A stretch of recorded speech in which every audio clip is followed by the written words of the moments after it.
The moment I saw the laundry room, I knew this house was it. Not for its sprawling gardens or the generous bay windows, but for that small, perfect sanctuary in the basement. It wasn't a dungeon, like every other house I'd toured, but a bright, sun-drenched space, 2 windows high on the wall, letting in the late afternoon light like a blessing. The previous owners, I imagined, had barely touched it. The washer and dryer gleamed, still new, unused, almost apologetic in their pristine state. There was a fresh, clean scent, not of chemicals or air fresheners, but of open air and possibility. A wide, smooth counter stretched across one wall, begging for stacks of crisp linens. Shelves above were empty, waiting for neatly folded towels and a basket of clothespins I'd probably never use. It became my quiet escape, a place where the hum of the machines was less a chore and more a lullaby. I'd bring down a book, a cup of tea, and just sit on the small wooden stool, listening to the gentle swish and spin, watching the sunlight fade from the windows. It was peace, distilled, a small luxury, perhaps, in the grand scheme of things, but one I cherished more than any other corner of my new home. This bright, unused space felt like a promise of calm, of simple rhythms, of clean things and new beginnings.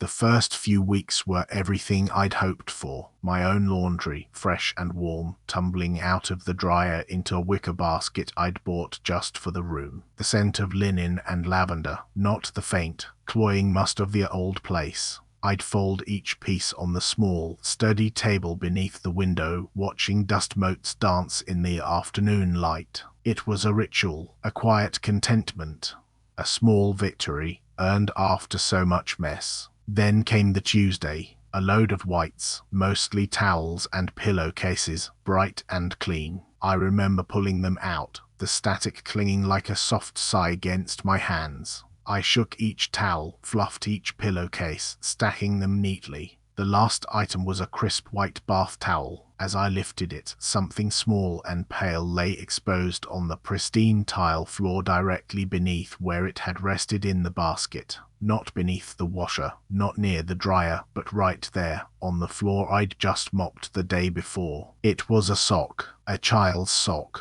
Tiny, almost doll-sized, made of a fine, almost translucent cotton, a delicate cream color. It was folded, not crumpled, not dropped, but perfectly, precisely folded into a neat little square, as if placed there with care. My heart gave a funny little lurch. I didn't have children. I hadn't had a child's sock in my house, much less in my laundry. It wasn't mine. It couldn't be. I spent the rest of that week trying to convince myself it was just a fluke, a small trick of the light or a misplaced item left behind by the sellers who had once called this house home. I sorted through old receipts and brochures for the previous owners, but there was nothing out of the ordinary about their laundry habits. Still, as the days ticked by, my mind kept wandering back to that neatly folded sock.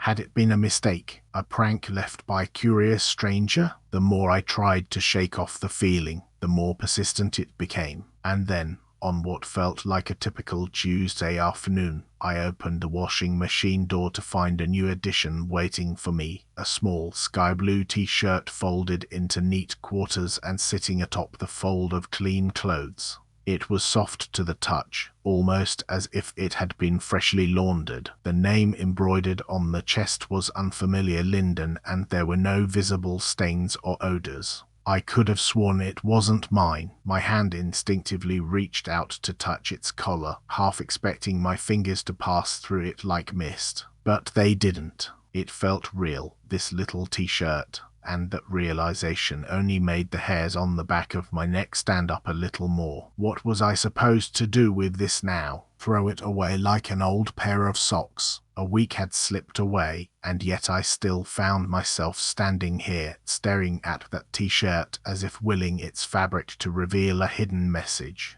It hung on the edge of the folding table, pristine and unblemished, a small mocking presence that seemed to hold me hostage. I should have tossed it in the bin, but something about it kept drawing me in, like a moth to a flame. The question now was not why, but how. Who could have folded it and left it here? A careless wind, a prankster with an unhealthy fondness for laundry, or something more deliberate? I woke to an unfamiliar stillness, as if the house itself had held its breath in anticipation of something. The washing machine hummed, a gentle thrum that vibrated through every molecule of air. I lay there, listening, and then I heard it, a soft rustle, like the quiet unfolding of paper. I sat up, my heart beating too quickly, and peered into the laundry room. A small pair of trousers, folded and waiting on the counter, as if they'd been laid out for me. They were mine, or at least, I thought they were. The fabric felt right, but somehow off. I rubbed my eyes, wondering if exhaustion had finally caught up with me, but when I opened them again, the trousers were still there, smooth and folded. A shiver ran down my spine as I realized that was the second thing I'd found this morning, a tiny pair of mittens, tucked into the washing machine's detergent drawer. Someone, or something, had clearly been here. But who? And why these things? The laundry room seemed to be shrinking, becoming smaller and more confining with each passing moment. I couldn't shake the feeling that I was being led down a path I didn't want to take, but my feet felt heavy, as if rooted to the spot. The tiny, embroidered mitten appeared first, nestled amongst my freshly dried towels, its twin nowhere to be found. Then, a few days later, after another cycle spun and hummed its way through the afternoon, a miniature pair of corduroy trousers, too small for any child I knew, lay precisely folded on the ironing board. Each time, they were immaculate, smelling faintly of a different, unfamiliar detergent, something sweet, like faint violets and a hint of old talcum powder. My own laundry, a chaotic mix of adult-sized shirts and socks, would be undisturbed, almost pushed aside to make room for these strange interlopers. It wasn't just a random occurrence anymore, it was a pattern. Every load I ran, every gentle swish and rinse, seemed to invite another appearance. The pristine white onesie with the delicate lace trim, the soft, knitted booties, their little ties still neatly bowed. They were always clean, always folded with an unnerving precision that I certainly hadn't imparted. My hands, still warm from pulling my own clothes from the dryer, would hover over these peculiar additions, a shiver tracing its way up my spine. The sun, once a comforting presence in the room, now seemed to cast long, unsettling streaks of light across the linoleum, highlighting the perfect, silent stack of unknown clothing. The room itself, my little luxury, felt less like a sanctuary and more like a stage set for a performance I hadn't agreed to be a part of. And with each new, tiny garment, the air grew heavier, thick with an unspoken expectation, as if something patiently awaited my next move, my next chore. I tried to leave the laundry room a sanctuary, a refuge from the unsettling events that had been unfolding in my new life. I bolted the door shut behind me, determined to create a barrier between myself and whatever was accumulating in the room. But as I stood there, frozen with anticipation, the air around me began to vibrate with an otherworldly presence. The fabric softener dispenser, once a harmless fixture, now felt like a mocking presence, its plastic lid twisted into an eerie grin. I stand at the threshold of my laundry room, my hand hovering over the doorknob like a hesitant lifeline. The faint scratch that echoed through the space has left me with a lingering sense of unease, an unshakable feeling that something is watching from just out of sight. My heart beats in time with the hum of the washing machine, as if it's trying to lull me into a false sense of security. But I'm too scared to be fooled. The plastic lid on the fabric softener dispenser seems to mock me, its once innocent curve now twisted into a grotesque smile. Every creak of the house sounds like a warning, a harbinger of some ancient evil that's been awakened by my presence here. I placed the basket of thrift store clothes in the laundry room, a deliberate provocation, a test to see if the strange occurrences would persist. The fabric of the dress was thin and lightweight, a pastel shade that seemed almost familiar. I chose it for its innocence, hoping to trick whatever entity had taken an interest in my own laundry into thinking it was one of its own. Still, as I worked through the wash cycle, a sense of unease crept over me. like the first tentative wisps of a winter cloud on a summer's day. When the machine finally fell silent, I stepped back to wait for my clothes to finish their cycle, and that's when I noticed it. The basket was empty. A single dress, folded with an eerie precision, sat in its place. As I stood frozen, my eyes drifting back to the empty basket, the stillness descended upon the laundry room like a shroud. The air grew heavy with an almost palpable melancholy, one that seemed to seep from the very walls themselves. It was a sorrow I couldn't quite place, a sense of loss that felt both familiar and yet utterly alien to me. My skin prickled with unease as I searched for any sign of the unknown presence that had taken up residence in this space. But there was nothing, only the lingering weight of unspoken grief, pressing down upon me like a physical force. The silence was oppressive, a living thing that wrapped itself around my shoulders, squeezing tight. I felt my breathing slow, matching the metronome-like rhythm of the clock's gentle tick. It was as if the laundry room had become a sanctuary for sorrow, a refuge from the world outside where happiness and pain seemed to exist in separate galaxies. My thoughts began to drift back to the dress, folded with an unsettling precision. It seemed to mock me, its innocence a cruel contrast to the crushing sadness that now filled the space. As I lay in bed, my ears tuned to the hum of the night, a gentle oscillation began to resonate within me, an almost imperceptible breath, a soft exhalation that lingered, then retreated.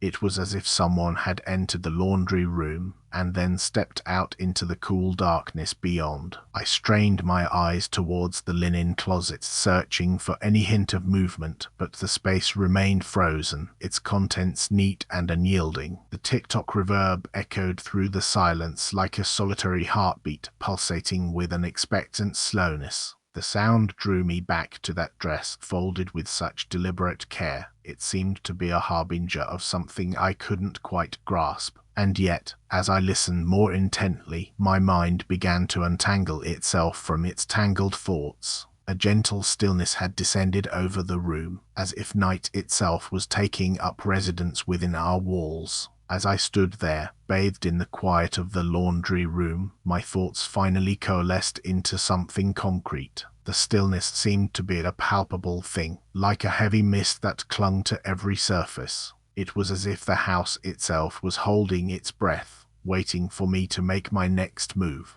I took a step forward, my eyes scanning the room with renewed purpose. Every inch of this space had been a small comfort to me since I'd moved in. The rows of gleaming white cabinets, the humming washing machine, the endless possibilities of clean laundry. But now it all seemed tainted, like something had seeped into its perfect order, leaving behind an aura of foreboding. I began to rummage through the drawers, searching for something to shake this feeling. A utility bill or two, perhaps, a receipt for some long-forgotten appliance repair. The laundry room was a repository of all my domestic secrets, receipts, scraps of paper with grocery lists scrawled on them, discarded reminders of birthdays and holidays past. It was a cluttered sanctuary, full of the quiet, desperate routines that kept me alive in this new life. But deep within its walls, there was something else at work. Something I couldn't quite put my finger on, yet felt stirring with every passing moment. I woke to the familiar hum of the washing machine, a lullaby that had become all too comforting in my solitude. The sunlight streaming through the windows cast an eerie glow on the rows of neatly folded clothes, a stark contrast to the chaos that usually accompanied laundry day. I lay still, trying to shake off the remnants of fatigue, as the machine's gentle thrumming seemed to grow louder, more insistent. It was then that I noticed the difference in temperature, the air around me chilling ever so slightly. The dryer, too, hummed with a newfound ferocity, its rhythm almost imperceptibly off. A shiver danced down my spine as I threw off the covers and approached the washing machine. That's when I saw her. As I stood frozen, her gaze met mine with a quiet desperation that felt almost familiar. The creases on her face were like fine lines etched into an eternal map of sorrow. Her eyes, once bright and warm, had dimmed to the soft sheen of polished wood. In her hands, The neatly folded clothes seemed to hold an unspoken weight, as if each item was a burden she carried with every passing moment. I felt a pang in my chest, a sense of kinship, perhaps, that I couldn't quite explain. The mother's eyes locked onto mine, and for an instant, I thought I saw a flicker of understanding there, a glimmer of recognition that we were bound together by some unseen thread. But it was extinguished as swiftly as it appeared, leaving me with only the gentle hum of the washing machine and her unyielding stare. As I took a step back, she began to move closer, her eyes fixed on me with an unnerving intensity. Her hands seemed to be pulling the folded clothes towards her, as if drawn by an unseen force. The motion was almost hypnotic, drawing me in with its slow, deliberate rhythm. And then I felt it, a shiver of trepidation that ran down my spine like ice water, leaving me breathless and still. As I stand there, frozen in stillness, a wave of exhaustion washes over me, and I let my gaze drift to the mountain of folded clothes that seemed to stretch on forever, each item meticulously pressed, like the softest summer breeze has caressed it.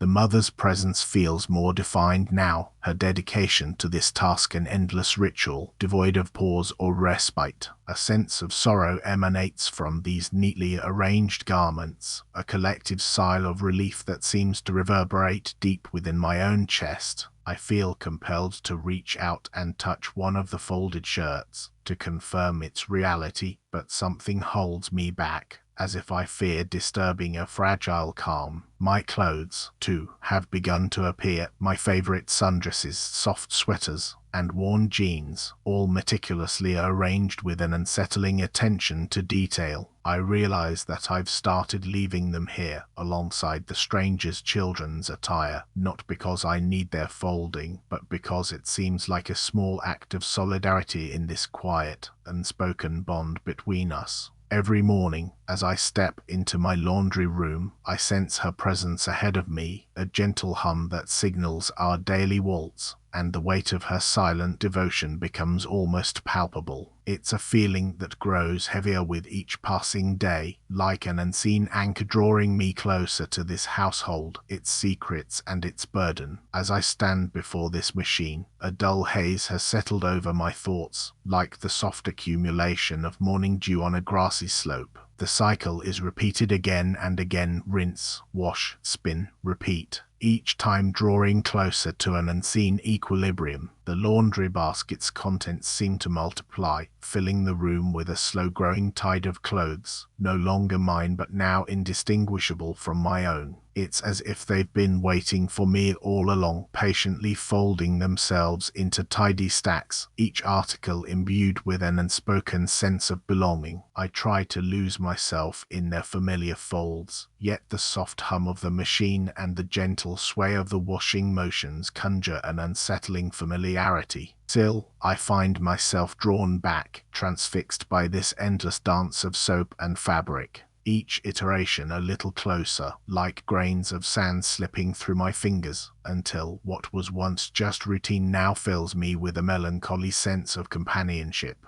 This quiet household companion, the one that refuses to leave, has somehow become both repulsive and comforting in equal measure.